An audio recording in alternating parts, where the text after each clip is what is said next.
అందరికీ నమస్తే. రుణమాఫీ పైన ప్రభుత్వం కక్షతో వ్యవహరిస్తున్నట్టు కనిపిస్తుంది. ఎందుకంటే రుణమాఫీ ₹1,00,000 వరకు చేసినామని చెప్తుంటే అవే రాలేదు చాలామందికి. ఇప్పుడు ఇంకా దానిలో మళ్ళీ కోత విధించారు. బడ్జెట్ పెట్టారు కదా, ఆ బడ్జెట్లో వీళ్ళ లెక్కలేంది? ఫస్ట్ ఏమో 40,000 కోట్లు కావాలి రుణమాఫీ కానీ స్టార్టింగ్లో చెప్పారు. మనకు గుర్తుందా?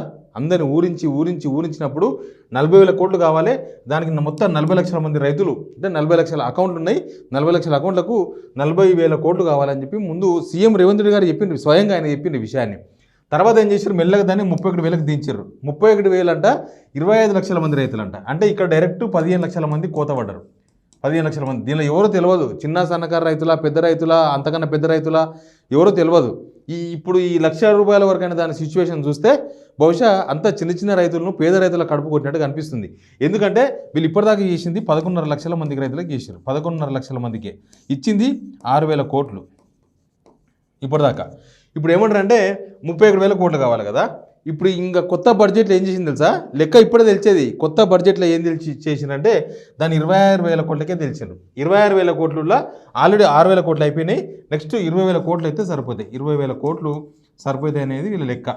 ఇప్పుడు దీనిలో డైరెక్ట్గా ఎంత పోతుంది? 5,000 కోట్లు కోసేస్తున్నారు డైరెక్ట్గా. ఈ 5,000 కోట్లు కోసేస్తున్నారంటే బహుశా 25 లక్షలకి వెళ్ళి ఇంకా 20 లక్షల మందికి రైతులకే వచ్చినట్టు కనిపిస్తుంది. ఇప్పటిదాకా ₹1,00,000 రుణమాఫీ, ₹1,00,000 వరకున్న రుణమాఫీ కాలేదు. దానిలోనే 1,00,000 తంటలు. ఏ ఊరికన్నా పోదాం, మీరు ఎమ్మెల్యేలు, అధికార పార్టీకి సంబంధించిన వాళ్ళు, ఎవరైనా కావచ్చు మీ పార్టీ వాళ్ళు, ఏ ఊరికన్నా పోయి అడగండి, ఆడ ఖచ్చితంగా రుణమాఫీ కాని వాళ్ళు, ₹1,00,000 వరకు మాత్రమే కాని వాళ్ళు 40% వెళ్తారు. 30 to 40%. 10 మందిని అడిగితే 3-4 మాకు కాలేదని చెప్తున్నారు. వాళ్ళకి ఏం రూల్స్ అడ్డం పడ్డదో తెలియదు. అసలు ఇది ప్రధానమంత్రి కిసాన్ పేరు మీద వాళ్ళని బదనాం చేసే ప్రయత్నం చేస్తున్నారు. కానీ ప్రధానమంత్రి కిసాన్ కూడా కాదు, అంతకన్నా ఘోరమైన రూల్స్ కండిషన్స్ అప్లై చేసారు. ఆ గైడ్లైన్స్ కూడా మోసమే. ఆ గైడ్లైన్స్ కూడా ఫాలో కాలేదు. ఎవరికి ఇచ్చిండ్రో, ఎందుకు ఇచ్చిండ్రో, ఎట్లా ఇచ్చిండ్రో ఎవరికి అర్థమైతే లేదు. ఇప్పుడు 26,000 కోట్లు మాత్రమే సరిపోతుంది అంటే 5,000 ఆల్రెడీ వీళ్ళు 6,000 కోట్లు ఇప్పుడు అయిపోయిందని చెప్తున్నారు కదా.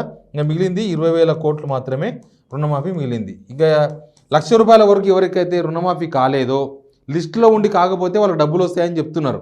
లిస్టులో లేని వాళ్ళకు ఇంకా కానట్టే. ప్లస్ 1,00,000 నుంచి 1,50,000 నుంచి 2 లక్షల వరకు వీళ్ళు చెప్పింది ఆగస్టు 15 లోపు చేస్తామని చెప్పారు. అసలు వీళ్ళు ఇంత తొందరగా ఎవరు ఏమన్నారు? ఇన్ని కోతలు ఎవరు పెట్టమన్నారు? ఆగస్టు 15 నాడు ఏనండి, ఆగస్టు 14 నాడు రాత్రి ఏనుండ్రి. కానీ అనవసరంగా ఎట్లుందంటే ఇది నోము ఏమో చేసినట్టు కదా, ఇది అట్లే కనిపిస్తున్నది. ఇప్పుడు ₹6,000 కోతకు వస్తే, 6,000 కోట్లు కోతకు వస్తే, నాకు తెలిసి ఈ 6,000 కోట్లు 11.5 లక్షల మంది ఉన్నారు కదా. ఈ 6,000 కోట్లలో దాదాపు 1,00,000 నుంచి 1,50,000 వరకు లెక్క పెట్టుకుంటే ఈజీగా 5 లక్షల మంది రైతులు ఎగిరిపోతారు. 5 లక్షల మంది రైతులు ఇక్కడ ఎగిరిపోతారు. ఏ రూల్ కింద ఎగిరిపోయినో తెలియదు. ఏది మన రేషన్ కార్డు అవసరం లేదంటారు, మళ్ళీ రేషన్ కార్డు ఉన్న వాళ్ళకే ఇస్తామంటారు. రేషన్ కార్డు లోన్కి మేము లోన్ కాదు, కుటుంబం గుర్తించడానికి అంటారు. కుటుంబం గుర్తించడానికైతే ఆ కుటుంబంలో ఒక్కొక్కరు ఒక లాగుంటారు. సొంత 2 అన్నదమ్ములు ఉంటే ఒక ఆయన గవర్నమెంట్ జాబ్ ఉంటుంది, ఒక ఆయనకు ఉండదు. దానిలో 4 ఉంటే 4కి 4 కుటుంబాలు అయిపోయినాయి. మరి అట్లాంటప్పుడు మీరు ఒక కుటుంబంగా ఎందుకు గుర్తిస్తారు? మీరు ఒక కుటుంబంగా ఎందుకు గుర్తించాలి? మీకేమో ఒకటే కుటుంబంలో 2-3 పదవులు ఉంటాయి. కాంగ్రెస్లో ఉన్నాయి కదా, ఒక్కొక్కరికి 2 పదవులు. ఉత్తమ్ కుమార్ రెడ్డి గారు ఆయన భార్య ఎమ్మెల్యే, వివేకాల కొడుకు, వివేకాల అన్న, అందరు ఎమ్మెల్యేలు, ఒక ఎంపీ. ఇది ఎంతమంది ఉన్నారు అట్లా? కోమారెడ్డి బ్రదర్స్ 2 ఎమ్మెల్యేలు, ఒక ఆయన మంత్రి, ఇంకో ఆయన కూడా మంత్రి అవుతారంట. మీకేమో ఒకటే కుటుంబంలో రకరకాల పదవులు కావాలి, రకరకాల వ్యవహారాలు, రకరకాల ప్రమోషన్స్ కావాలి. రైతుల కాడికి వచ్చేవరకు మాత్రం ఒకటే రేషన్ కార్డులో ఒకటే కుటుంబానికి భావిస్తారు. దానిలో ఎవరో ఒకరు గవర్నమెంట్ ఉద్యోగం అయితే, దానిలో ఎవరికో ఒకరికి ఐటీ ఉద్యోగం అయితే, ఐటీ కట్టే ఎంప్లాయీ అయితే, దానిలో ఎవరెవరు ఐటీ కట్టే ఎవరైనా ఉంటే వాళ్ళకు ఆ రేషన్ కార్డులో ఉన్న వాళ్ళకి ఎవరికి రుణమాఫీ కాదు. ఇవేం రూల్స్? మీకు లేని రూల్స్ రైతులకెందుకు? మీరు ఇస్తే ఏంది, ఇవ్వకపోతే ఏంది? ఈ రుణమాఫీ సగానికి సగం మంది చేయకపోతే మీరు ఇట్లా అన్ని కోతలు చెప్పింది ఒకటి, చేసింది ఒకటి. చెప్పేది ఏందో ముందే అని చెప్పాలి. మీరు ఎలక్షన్స్ ముందు నుంచి వీళ్ళ లెక్కలు వేసుకుంటారండి. ఎలక్షన్స్ ముందేమో ఏం చెప్పిండ్రు? రైతులందరికీ రుణమాఫీ చేస్తాం, అందరూ ఉరికిపోయి లోన్ తెచ్చుకోపోండి అని బ్యాంకుల పోటీ తిప్పారు. బ్యాంకులో పోయి తెచ్చుకున్న తర్వాత స్టార్ట్ చేసినారు మ్యాచ్. ఇంకా అప్పటి నుంచి నుసుకుతూ ఉన్నారు. లోక్సభ ఎలక్షన్స్ ముందు కూడా మోసం చేసినారు. లోక్సభ ఎలక్షన్స్ ముందు ఏం చెప్పిండ్రు? అందరివి దేవుళ్ళ మీద ఒట్లేసినారు. యాదగిరిగుట్ట లక్ష్మీ నరసింహస్వామి, ఇంకా రకరకాల స్వాములు ఎక్కడ పోతే ఆ స్వామి మీద ఒట్టేసిండ్రు. అల్లంపూర్ జోగులంబ తల్లి ఒట్టేసిండ్రు, ఆడపోతే ఇంకో దేవుని మీద ఒట్టేసిండ్రు, భద్రాద్రి రాముని మీద ఒట్టేసిండ్రు, అందరి మీద ఒట్లేసి లాస్ట్కి ఇప్పుడు రైతు నెత్తి మీద చేతి పెట్టిండ్రు, రైతు నెత్తి మీద చేతి పెట్టిండ్రు. అట్లే కనిపిస్తుంది ఇది. ఇప్పుడు ఇక్కడనే లక్ష రూపాయల